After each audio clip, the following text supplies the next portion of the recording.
Yo, bonjour à tout le monde et bienvenue pour un nouveau guide d'après-séance extrêmement tardif puisque le film dont on va parler aujourd'hui est sorti le 26 août. J'ai complètement loupé le coche et pourtant je l'attendais énormément. Ce n'est autre que Les Nouveaux Mutants, un film qui était supposé être horrifique dans l'univers des mutants de X-Men. Ça aurait été extrêmement génial, je me rappelle de la première bande-annonce qu'on a vue.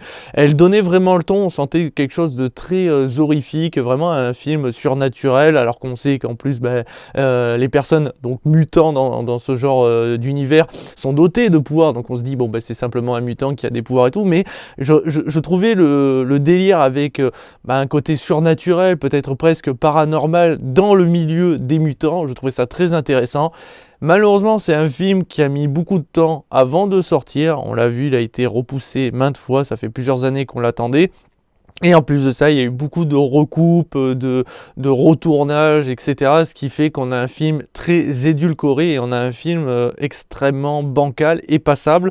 C'est pas un film de merde, mais c'est un film qui avait un potentiel et malheureusement, il le gâche par rapport à des choix.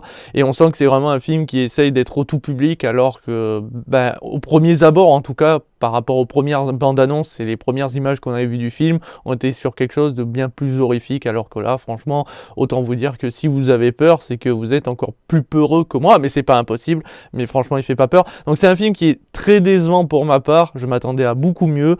Donc c'est une critique qui va être avec spoiler. La seule chose que je peux vous dire sans spoil, c'est que si vous attendez un film d'horreur, vous allez être déçu. Si vous attendez un film qui n'est pas prévisible, vous allez être déçu. Si vous attendez un film qui montre des X-Men, enfin des mutants en tout cas, de ce côté-là, oui, mais il y en a que 4 ou 5 à tout péter, ce qui vole pas très haut. Au niveau de la réalisation, c'est plutôt bon, même si malheureusement au niveau des décors, il y a pas d'environnement, on va pas se balader ni voyager. Les pouvoirs sont réussis, hein, franchement, les effets spéciaux sont très cool, visuellement ça envoie plein les yeux, surtout grâce à une des mutantes dans le lot, mais sinon globalement, non franchement, même le scénario, on s'attendait à largement mieux, et en fait c'est juste à cause de choix du nombre du casting par exemple, il y a trop peu de gens pour qu'on soit impliqué ou pour qu'on soit surpris en fait. C'est que dès que les événements commencent, on sait à cause de qui et du pourquoi.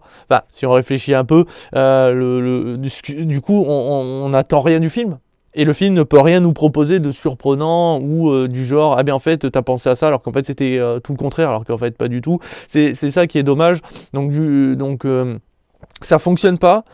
Le film essaye de faire quelques échos par rapport à son univers, donc il parle des X-Men, on parle des événements avec entre autres un laboratoire qu'on a vu dans Logan si je ne m'abuse, mais ça s'arrête là quoi. Vraiment c'est un film décevant donc je peux pas le conseiller. Maintenant, c'est tout ce que je peux vous dire dans la partie sans spoil. Là, on va s'attaquer à la partie spoiler, donc là je vais raconter réellement tout ce que je peux sur le film, donc si vous l'avez pas vu, allez le regarder, mais vous attendez pas à quelque chose de folichon. La réalisation est due à un certain homme, ce n'est autre que Josh Boone. Alors, il faut savoir qu'il a réalisé surtout des films un peu romantiques, comme Nos étoiles contraires ou L'amour malgré tout. Et oui, je regarde par là parce que je n'ai plus cet écran de disponible vu qu'il me manque un PC. Donc, c'est des films, je dirais pas trop romantiques, mais c'est des films qui ne sont clairement pas violent, on va dire, entre guillemets. Enfin, je suis pas certain pour le premier, je crois que Nos étoiles contraires, non, vraiment, c'est quelque chose de plutôt romantique, drame à la limite, mais voilà. Donc ça fait bizarre de le voir dans ce registre-là pour Les Nouveaux Mutants, mais globalement, il nous a sorti quand même un film bien réalisé. C'est bien monté, on suit bien le peu d'action, la grosse scène de combat à la fin est très stylée, on arrive à voir les créatures avec les espèces de... Comment on les appelle ? Il y avait un jeu d'horreur qui est sorti comme ça avec une créature très fin qui apparaît dans les bois et tout, sans visage, en tout cas voilà, je me rappelle plus du nom, et ça me fait penser très clairement à cette créature, mais multipliée par une centaine, parce que là il y en a beaucoup, avec un style Yakuza, mais voilà, pour dire que c'est bien réalisé, l'action qu'il y aura, on la suit bien, les effets spéciaux sont quand même très cool, mais ça va être surtout du côté scénaristique qu'on va vraiment plus regarder et on va voir, c'est là où il y a le plus de problèmes. Au niveau du casting, alors le casting va être très jeunes globalement, puisqu'on va suivre des jeunes mutants. Il y aura Macy Williams dans le rôle de Rain, on a Anya Taylor-Joy qui incarne Illyana, donc en gros un peu la bitch de service, mais j'aime bien l'actrice. Nous avons Charlie Hayton dans le rôle de Sam, nous avons Henry Zaga dans le rôle de Roberto da Costa, et oui, hein, parce que voilà. Nous avons dans le rôle principal, alors vraiment, je dirais pas que c'est elle la principale, parce que tous les mutants sont principaux dans l'histoire, mais c'est vraiment elle qu'on va suivre le plus, ce n'est autre que Blue Hunt, qui incarne Daniel, et en gros on va la suivre du début jusqu'à la fin, comme les autres mutants quand on les verra arriver, mais c'est vraiment elle où on sent que tout est relié scénaristiquement à cause des événements. Le fait est qu'elle ne contrôle pas ses pouvoirs et qu'elle ne connaît pas ses pouvoirs fait qu'on va plus s'attarder sur elle, même si les autres, on va découvrir leur passé, leurs origines, comprendre pourquoi ils ont peur de telle ou telle chose par rapport à leur passé, mais c'est vraiment elle où on va être centré scénaristiquement. Pour ma part en tout cas, c'est comme ça que je l'ai vu. Le personnage n'est pas inintéressant, il est plutôt touchant. Sa relation amoureuse avec Rain, fonctionne. On sent que c'est un peu tiré par les cheveux, c'est qu'elles tombent très vite toutes les deux amoureuses, mais je sais pas, à la limite pour Rain, vu qu'elle l'a pisté dès le départ, vu qu'en plus son pouvoir c'est de se transformer en loup, tu sens que peut-être qu'elle a les hormones qui fonctionnent différemment comparé à Daniel, sachant qu'en plus Rain regarde souvent des films où il y a des relations homosexuelles, donc entre deux femmes, tu sens qu'elle, ça peut fonctionner, mais c'est vrai que pour Daniel c'est un peu en mode, bon tu m'as sauvé la vie, on est très proches, on est amis, bah, je te roule une galoche et en fait je suis amoureuse de toi quoi.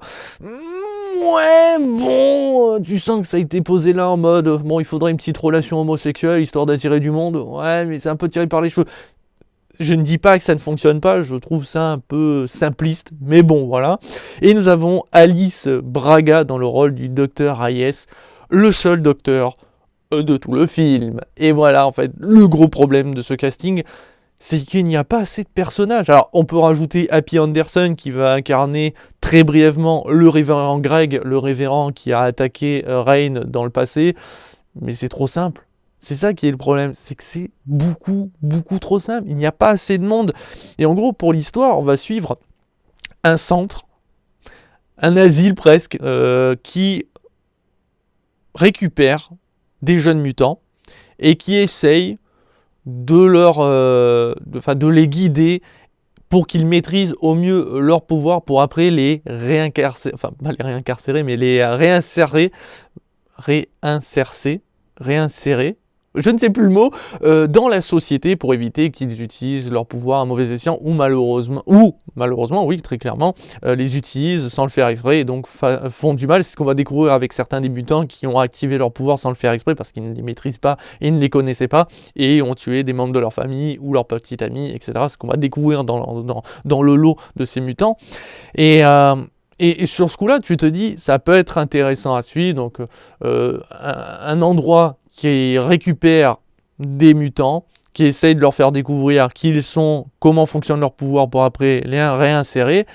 Ça fonctionne dans l'idée, sauf que là, on a 1, 2, 3, 4, 5 mutants, donc 5 jeunes mutants, dont Daniel qui vient de débouler, donc à la base ils sont que 4 dans l'asile, enfin je dis l'asile parce que ça ressemble surtout à un asile psychiatrique, désinfecté mais qui a sert maintenant d'hôpital, avec un seul docteur. Je ne dis pas qu'il aurait fallu 10 000 autres mutants, mais ça aurait été plus intéressant qu'on voit genre une quinzaine ou une vingtaine de mutants, de jeunes mutants, et que au fur et à mesure du temps, t'en vois certains qui disparaissent parce que, soi-disant, ils sont réinsérés. Derrière, on a 3-4 infirmiers et infirmières qui s'occupent de gérer les mutants, mais aussi l'hôpital.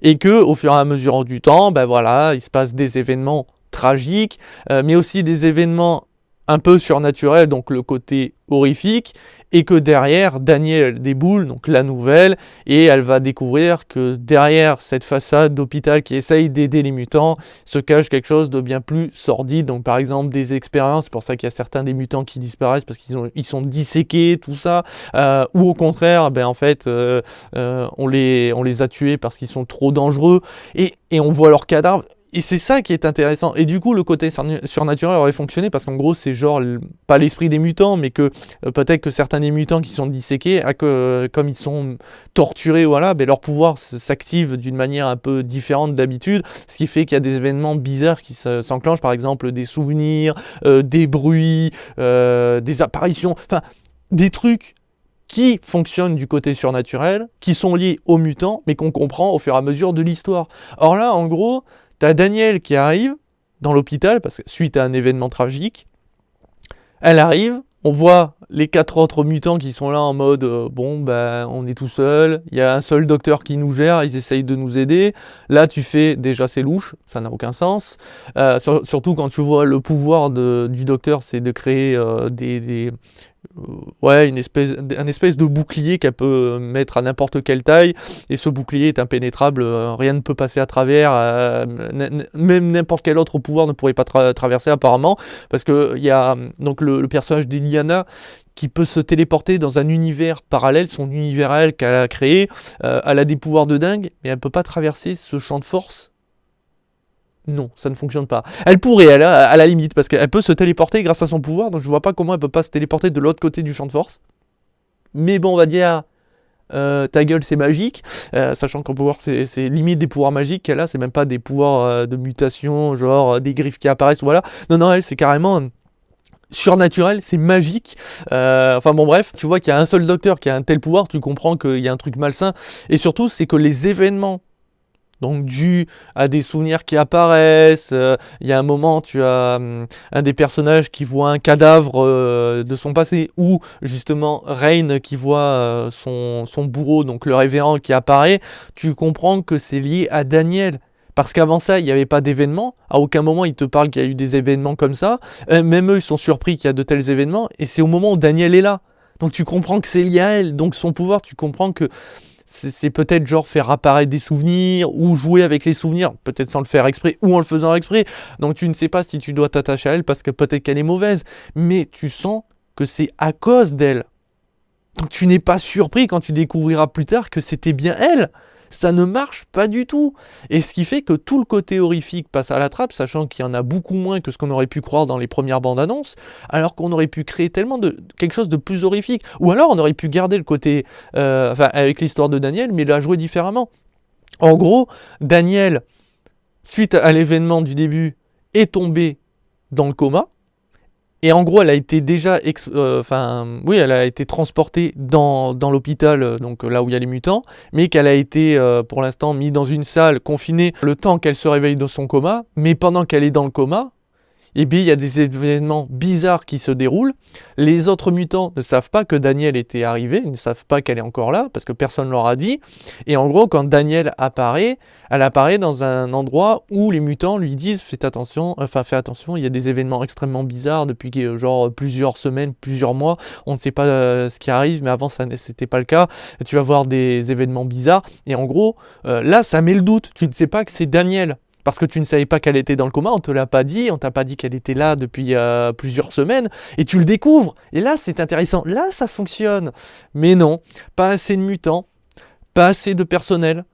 Donc tu comprends tout de suite ce qui arrive. Tu n'as pas d'effet de surprise et la peur disparaît totalement. En gros, tu suis juste des apparitions, des événements qui permettent de mieux comprendre l'histoire et le passé des mutants, donc de ces jeunes mutants, donc par exemple par rapport au révérend, l'autre que c'est un ancien mineur, tu comprends que quand il est passé sous terre, suite à un choc quelque chose qui lui a fait peur, ou un choc émotionnel, mais il a activé son pouvoir, et forcément dans une mine, tout le monde est confiné, et vu le pouvoir qu'il a, il a déglingué tout le monde sans le faire exprès, voilà, ça marche, t'arrives à t'attacher à eux, mais t'as plus l'effet de peur, tu n'as plus rien. Et tu sens que les découpes, les redécoupes, leur réécriture scénaristique a fait qu'on a un film qui avait un potentiel de malade, et on est passé à un film teen movie à la con qui est inintéressant, parce que tu sens que la relation homosexuelle, lesbienne, ça a été mis en mode il faut faire quelque chose pour attirer les jeunes, et on met ça en place. Iliana, le personnage, c'est la plus grosse salope. Vraiment, c'est une poufiasse. Et en gros, on te dit juste, et on essaye de te faire comprendre de manière subtil, parce qu'il faut pas dire les mots, qu'en gros, quand elle était petite, elle s'est faite violer par plusieurs personnes en même temps, et en gros, c'est pour ça que elle dit les personnages qui sourient m'ont traumatisé, parce qu'en gros, elle n'a pas leur visage complet, mais elle les voyait juste sourire, et c'est ce qui l'a traumatisé. C'est pour ça que ces créatures portent un masque avec un énorme smiley, mais en gros, tu sens que la fille, quand elle était petite, a passé un très très mauvais quart d'heure, et c'est pour ça qu'elle a un comportement de con.